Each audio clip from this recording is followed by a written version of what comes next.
উকিলরা তাদের পিছনে দাঁড়িয়ে তাদেরকে জামিন দেওয়ার চেষ্টা করে, আপনারা তাদেরকে রুখে দাঁড়ান। কি কারণে জামিন দিবেন?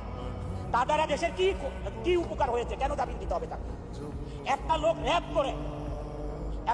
করে তার যাকে র্যাপ করছে তার বাবা মা একটা লয়ার করে তার ন্যায় বিচার পাওয়ার জন্য, আর যে র্যাপ করছে সেও লয়ার করছে তাকে খালাস করার জন্য।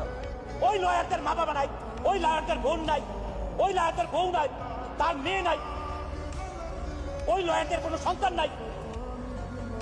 একটা র্যাপিস্টকে বাঁচানোর জন্য তার পিছনে দাঁড়াইতে হবে কেন? ভাত পাবেন না, ভাত খাওয়ার কোনো কিছু নাই আপনার, কেন তাকে বাঁচাইতে হবে আপনার?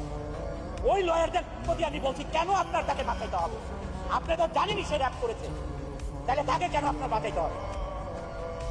শুধু টাকার জন্যে।